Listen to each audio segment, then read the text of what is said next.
Hello guys, welcome back to our channel. Very very good morning. তো বন্ধুরা, আমি ভিডিওটা সকালবেলা থেকে স্টার্ট করে দিলাম।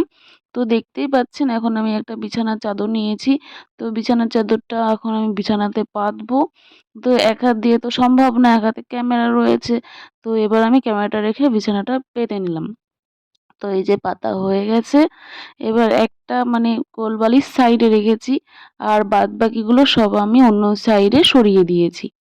তো এবার আর একটা বিছানা, দুটো আছে এখানে, এখনো 2 ঘরের বিছানা আমাকে পেতে নিতে হবে। তো বন্ধুরা বলি, এখনো আমি বাবার বাড়িতেই রয়েছি। তো এখন আমি চলে যাব বৌদিদের বাড়িতে সেই বাতাবি লেবু খেতে। তো এখানে একটা বাতাবি লেবু রয়েছে। তো আমি আর আমার বৌদি মিলে একসাথে এনজয় করে খাবো। বন্ধুরা, যেকোনো জিনিস যদি একসাথে সবাই মিলেমিশে খাওয়া যায় না, এর আনন্দটাই না অনেক দ্বিগুণ বেড়ে যায়।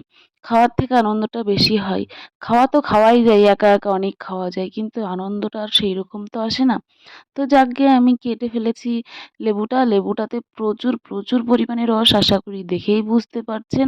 কাটার সাথে সাথে কি সুন্দর দেখুন মাটিতে রস পড়ে গেল। তো আমি ভয়েস ওভার করছি, জিভে জল চলে আসছে। তো যাকগে, এখন আমরা ওটা কেটে হাফ হাফ করে নিয়ে বৌদি আর আমি খাবো। তো এখানে হাফ করে নিয়েছি, এখন খোসাটা ছাড়িয়ে নেব। ছাড়িয়ে বৌদিকে প্রথমে দেব, তারপরে আমি নিয়ে নেব। এখান থেকে কাকিমাকেও দিয়েছি কিছুটা, আর মাকেও দিয়েছি। তো বৌদি এখন খাচ্ছে। তো বৌদি বললো যে রস আছে কিন্তু একটু সামান্য টক আছে।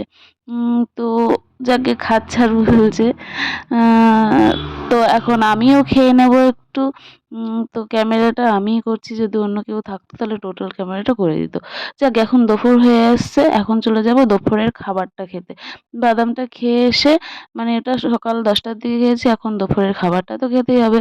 তো আজকে মা রান্না করেছে পালং শীষ, আর হলো ওর মধ্যে আছে বেগুন, শিম, বড়ি, অনেক কিছু দিয়ে একটা সুন্দর সবজি।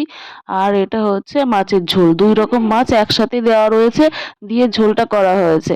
ঠিক আছে, তো যাকগে, সকালে একরকম সবজি রান্না হয়েছিল, সকালেও মাছ হয়েছিল, বাটা মাছ, তো সেটা আমি শেয়ার করতে ভুলে গেছি। তো দুপুরেরটা করে নিলাম। তো যাকগে, এখন খাবো। তো প্রত্যেকটা রান্না খুব সুন্দর হয়েছে। আর এই শীতের সময় তো পালং শাকের তরকারি, সবজিটা আর কি বলছি, খুব ভালো লাগে খেতে। তো যখনকার যে সবজি, সেটা অসাধারণ লাগে খেতে।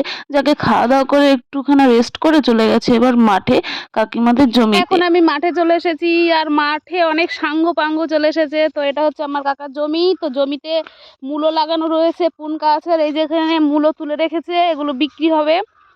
তো এইদিকে আমার কাকা, এইদিকে হচ্ছে কাকিমা। এটা লঙ্কার জমি এই সাইডে। তো কাকিমা এখন লঙ্কা তুলছে, আর মা শাক তুলছে।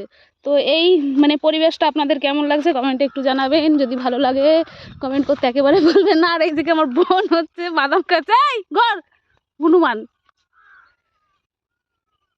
এখন খাচ্ছে, লজ্জাবতী কন্যা, মুখ দেখাবেন না। আর এই সাইডে সব ফাঁকা, এখন সর্ষে রাই লাগিয়েছে। আর শীতের সময়টা মাঠে আসতে বেশ ভালোই লাগে, গরমে তো আর ভালো লাগবে না। আর এখানে হলো সর্ষে, এটা লোকের জমি। আর এই সাইডে হচ্ছে কলা বাগান। সব মিলিয়ে এক কথাই খুব সুন্দর। সব কাকার বলি তো, ঠিক আছে, সব কাকার। আর এইদিকে হচ্ছে সূর্য। সূর্যটা এখন বসে বসে যাচ্ছে আস্তে আস্তে। শাক ভালো না তো তুলছো কিসের জন্য? খাবা আবার দুর্নাম করবা।